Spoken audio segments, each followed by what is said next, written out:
What if the most powerful move you could make after a man hurts you is doing almost nothing at all? Not the angry paragraph, not the late-night phone call, not the dramatic goodbye designed to make him finally understand your value. What if the real shift happens in the space where you choose control over chaos? Most women are conditioned to react when they feel pain. You want clarity. You want accountability. You want him to understand exactly how deeply he affected you. And that's human. That's natural. But here's the uncomfortable truth. The moment you react impulsively, you hand him emotional leverage. Because when a man expects tears and receives them, he feels secure. When he expects anger and gets it, he feels relevant. Even negative emotion confirms that he still has access to you. But when he hurts you, and instead of exploding, you become calm, something changes. When you don't argue, don't chase, don't over-explain, don't post indirect messages online, he has nothing to measure himself against. No emotional feedback, no reassurance of impact. And that silence, that composure, it creates psychological discomfort. Suddenly, he's left alone with his own thoughts. He starts asking questions you never had to voice. Why isn't she reacting? Does she not care? Did I just lose her for real? This is where power quietly shifts. In this video, you're going to understand why responding instead of reacting destabilizes expectation, why emotional detachment creates attraction, and why men often come back only when you've genuinely moved on. Because confusing him isn't about manipulation, it's about mastering yourself first. And when you master that discipline, you stop chasing validation and start commanding respect, not through force or performance, but through presence, restraint, and an unshakable sense of self-worth.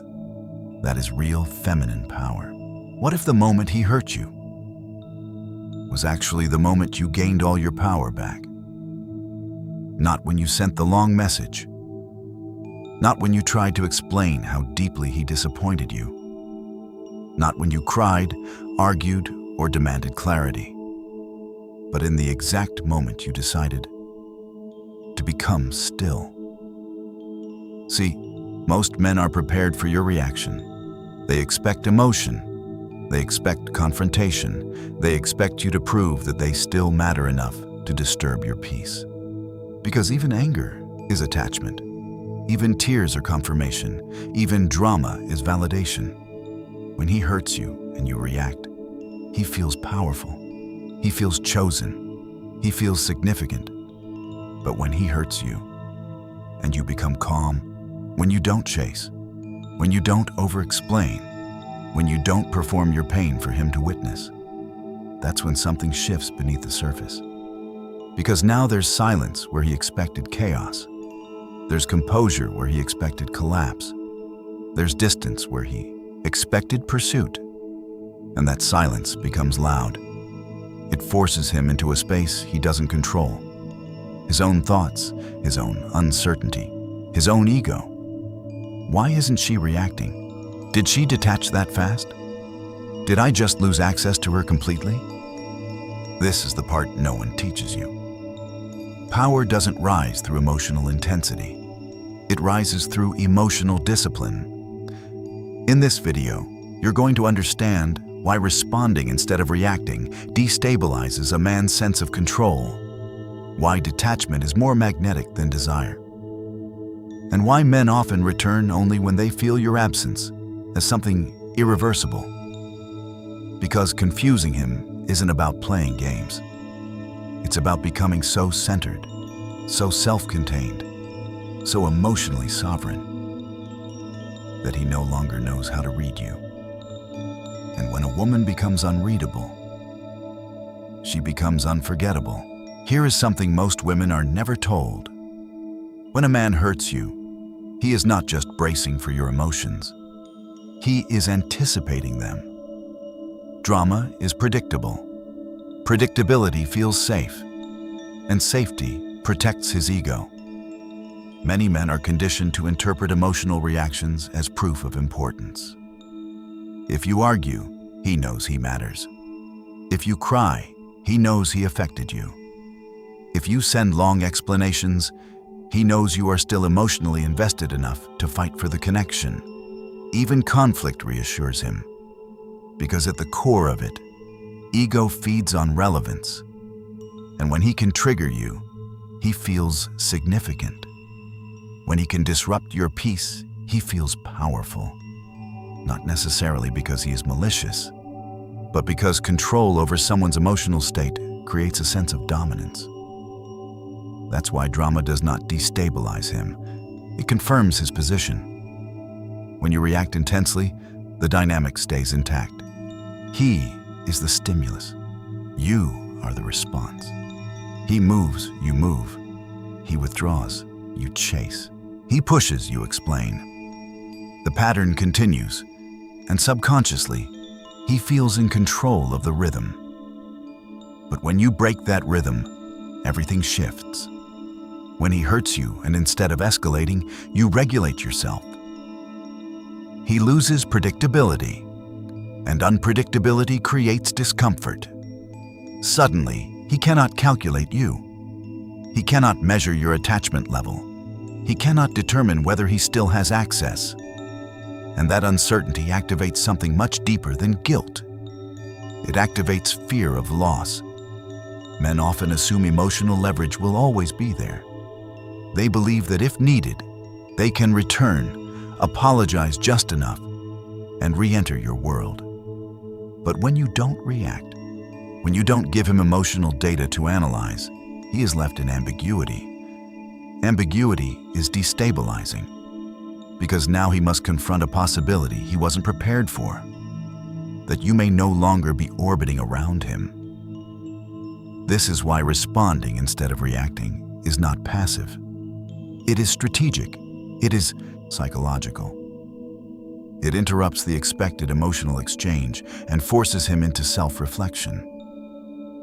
And reflection, unlike drama, cannot be controlled. Silence is not absence. Silence is information. When you stop reacting, you are not disappearing. You are withdrawing access. And access is what gives someone emotional influence over you. Most people misunderstand detachment. They think it means you no longer feel. In reality, detachment means you feel.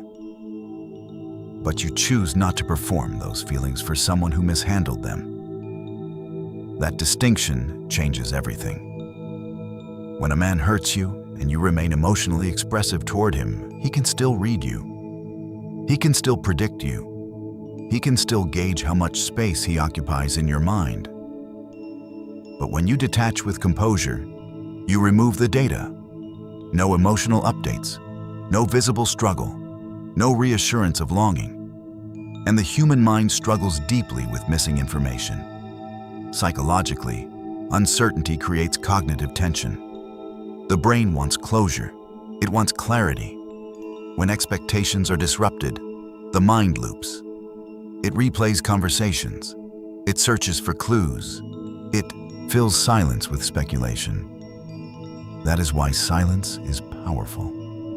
It forces him into introspection.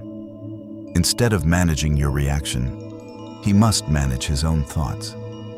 Instead of defending himself against your words, he must confront his choices in the quiet. And quiet amplifies truth. There is something deeply destabilizing about losing emotional predictability. If he was used to you explaining, fighting, negotiating, or trying to fix things, your stillness feels foreign. It signals that something fundamental has shifted. You are no longer trying to repair the dynamic. You are evaluating it, and evaluation creates hierarchy. Because when you stop seeking validation and start observing behavior, the power structure changes. You move from participant to decision maker, from emotional reactor to emotional gatekeeper. Detachment is not coldness. It is clarity. It is the moment you decide that your emotional energy is earned, not automatically given. It is the moment you stop proving your value and start measuring his. And when a woman becomes selective with her emotional access, she becomes psychologically magnetic. Not because she is distant, but because she is sovereign. Here's where most women misunderstand the glow-up. It's not revenge, it's not performance, and it's definitely not about making him jealous. A real glow-up is an identity shift. When a man hurts you, your ego wants proof. Proof that he lost something valuable. Proof that you are still desirable. Proof that you can replace him quickly. But that mindset still revolves around him. And as long as your transformation is centered on his reaction, he is still the axis of your growth. The true glow-up begins the moment you stop asking, "How do I make him regret it?" and start asking, "Who do I become now?" That question is powerful, because now your energy redirects inward. You upgrade your health, not to post pictures, but to feel strong in your own body. You refine your style, not for attention, but because presentation reflects self-respect. You pursue new goals, not to distract yourself, but to expand your identity beyond the relationship. This is not about proving, it's about evolving. And evolution changes your frequency. When you are no longer emotionally entangled in what he did, your presence shifts. You speak differently. You move differently. You stop over-explaining yourself. You stop negotiating your standards. You stop shrinking to maintain connection. And that shift is visible, not because you announce it, but because confidence without noise is magnetic. He may check your social media. He may ask mutual friends about you. He may casually reappear to test the waters. But what unsettles him isn't seeing you happy. It's sensing that you no longer need validation from him. There is something deeply destabilizing about realizing you are no longer the source of someone's emotional center. And when your glow-up is internal first, external second, it becomes sustainable. It is not a phase.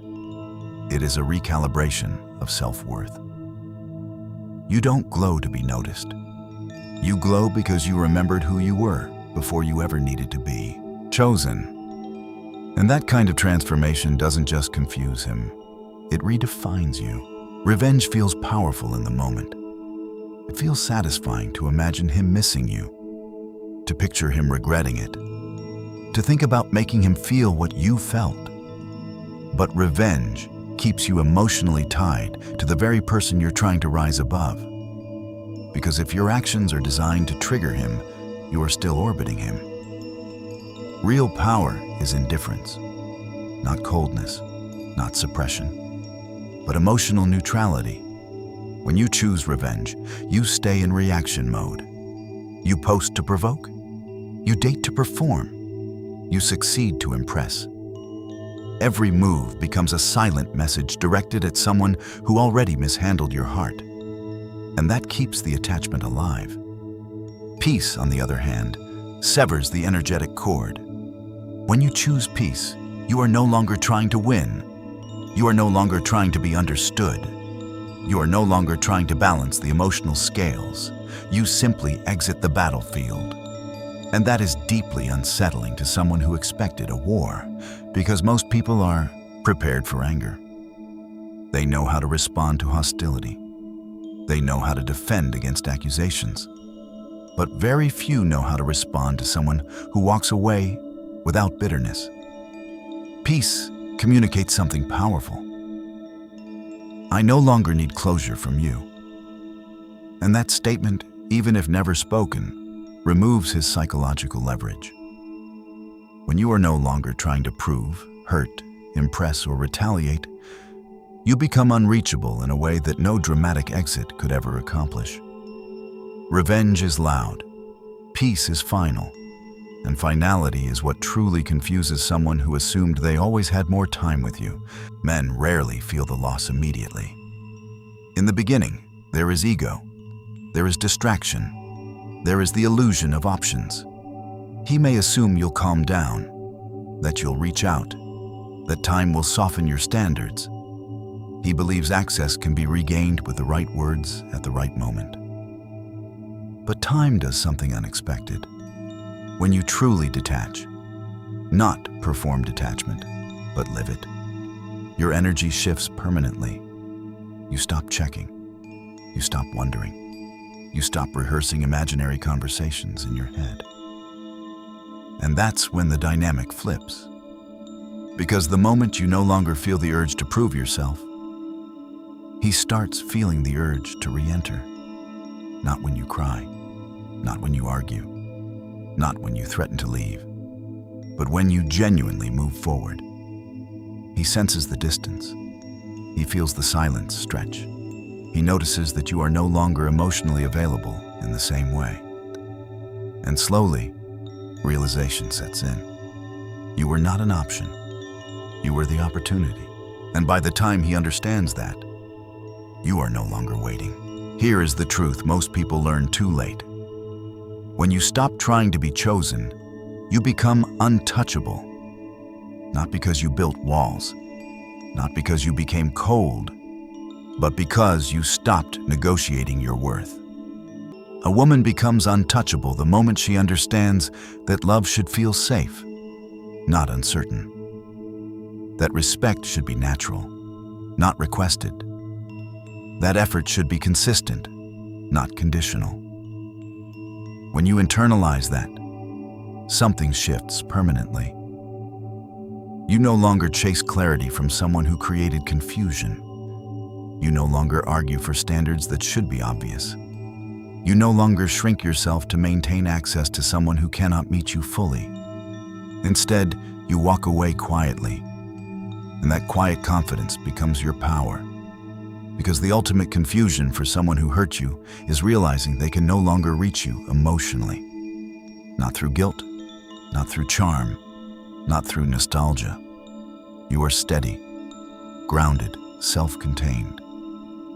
And from that place, you don't just confuse him, you outgrow him. So choose your peace, choose your growth, choose your power. And if this message resonated with you, subscribe to the channel and like this video. Because the strongest move you will ever make is becoming a woman who no longer needs to react to be respected.